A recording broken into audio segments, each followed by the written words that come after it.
9 सोने की खान। भोला महाराज। महाराज जी प्रणाम। पहले हमने देखा था कि भोला और महाराज के बीच में वार्तालाप होती है और उसका दुख जो होता है वो भोला को दिखाता है। अब आगे उनके बारे में पढ़ेंगे। भोला जी महाराज। संत आओ भोला तुम वचन के पक्के निकले। मतलब संत बोलता है भोला को कि भोला तू वचन का बहुत पक्का है, तुझे जिस दिन बोला उसी दिन तू आ गया। बोला महाराज अब जल्दी से मुझे गरीबी से पीछा छुड़ाने का उपाय बता दीजिए। भोला बोला महाराज को बोल रहा है, महाराज महाराज मुझे गरीबी से पीछा छुड़ाना है, मुझे कोई उपाय हो तो दिखाओ ना। संत बोला है हाँ ज़रूर ज़रूर बताएंगे। मतलब मैंने तो आपको बोला था कि 3 दिन के बाद आना, मैं आपको ज़रूर दिखाऊंगा कि गरीबी कैसे दूर होगी। पहले एक पुण्य का काम करते। मतलब संत ने बोला कि मैं एक आपको काम देता हूँ जो पुण्य का काम है। बोला मैं क्या कर सकता हूँ। भोला बोल रहा है संत को, संत मैं क्या कर सकता हूँ। संत ने बोला देखो हमारे आश्रम में पानी की बड़ी कमी है। मतलब संत ने भोला को बोला देखो पानी में आश्रम की बहुत बड़ी सी कमी हो रही है, पानी नहीं आ रहा है। तो यहाँ साधु महात्मा आते रहते। मतलब मैं यहाँ पे जहाँ रहता हूँ वो आश्रम में साधु महात्मा बहुत सारे आते जाते हैं।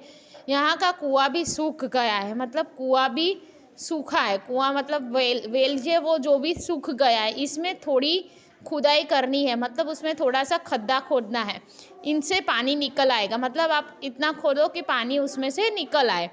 बोला जैसी आपकी आज्ञा। भोला ने बोला महाराज संत को कि भगवान आपकी जैसी आज्ञा। फिर तो मुझे गरीबी से छुटकारा दिलवा देंगे ना। मतलब भोला ने बोला कि आप मुझे गरीबी से छुटकारा दिलवा दोगे ना। संत तुम पुण्य का काम तो करो। मतलब संत ने बोला कि तुम पुण्य, भोला को बोल रहे कि तुम पुण्य का काम तो करो तो भगवान प्रसन्न हो जाएंगे ना। आप पुण्य का काम करोगे तो ही भगवान प्रसन्न होंगे, उसके बिना नहीं होंगे। और तुम्हें धन दे देंगे, मतलब आपको भी धन देंगे। आप पुण्य का काम करोगे तो आपको धन भी मिलेगा। बोला ठीक है महाराज लाइए। मतलब भोला ने बोला ठीक है महाराज, भगवान प्रसन्न होते हैं तो मैं ये भी काम करने के लिए तैयार हूँ। एक फाफड़ा लाइए। फावड़ा मतलब पावड़ा लेके आइए। संत सब प्रबंध है, कुएं के पास पहुँच जाओ। मतलब संत ने पहले से सोच रखा था कि भोला को मुझे ये काम करवाना है। ठीक है महाराज लाइए फाफड़ा दे दीजिए। संत सब प्रबंध है, कुएं के पास पहुँचा। मतलब संत है ना वो कुएं के पास पहुँच जाते हैं। 2-3 दिन बीत जाते हैं। कुआं काफ़ी गहरा हो जाता है। मतलब संत बोला 1 दिन 2 दिन 3 दिन तक वो फावड़ा जैसा है वो कुआं है उसको फावड़े से खोद रहा है। उसमें 3 दिन में गहरा खड्डा हो जाता है। अचानक भोला को एक घड़ा दिखाई दिया।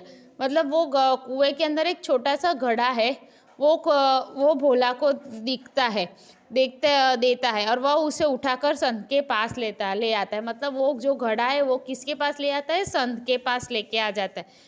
बोला घड़ा रखते हुए महाराज जी कुएं से ये घड़ा निकला। मतलब 3-4 दिन के बाद वो कुआं पूरा गहरा खुद गया।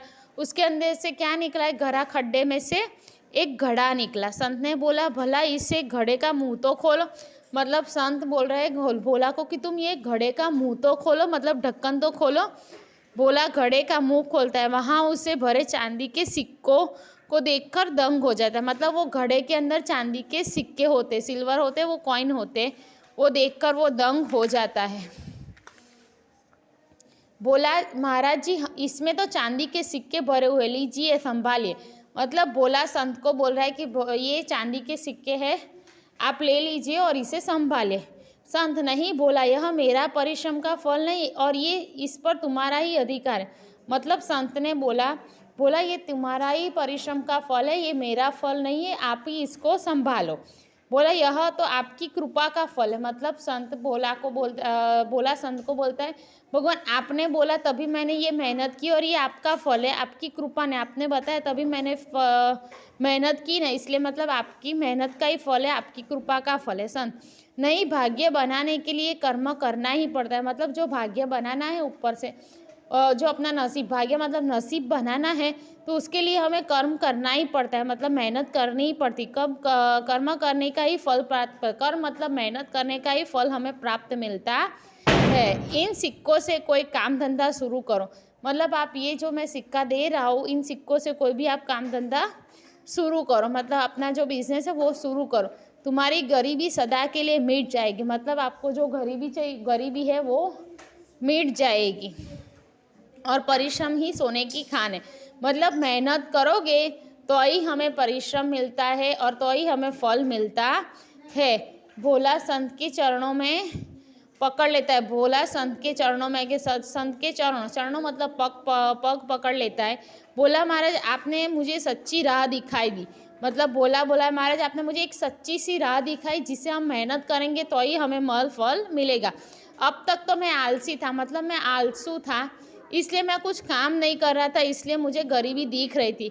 अब मैं परिश्रम करूँगा और कर कसर नहीं कर रखूँगा, मतलब मैं बहुत सारी मेहनत करूँगा तो फल मुझे मिलेगा। संत बहुत अच्छा तुम्हारा कल्याण हो, मतलब संत बोल रहे हैं आपका कल्याण हो। संत आशीर्वाद देते हैं और बोल रहे हैं आपका कल्याण हो। भोले सिक्का से भरा घड़ा लेकर जाता है, मतलब बोला सिक्कों से जो घड़ा भरा होता है वो लेके अपने घर चला जाता है। इसी तरह ये स्टोरी में बताना चाहते हैं कि हमें मेहनत करनी चाहिए, मेहनत का फल अच्छा ही मिलता है। मेहनत करोगे तो ही हमें फल मिलेगा, मेहनत करोगे तो ही हमें काम मिलेगा, फल मिलेगा, तो ही हमारी गरीबी दूर हो पाएगी। परिश्रम करना ही चाहिए, ये स्टोरी में ये दिखाना चाहते हैं।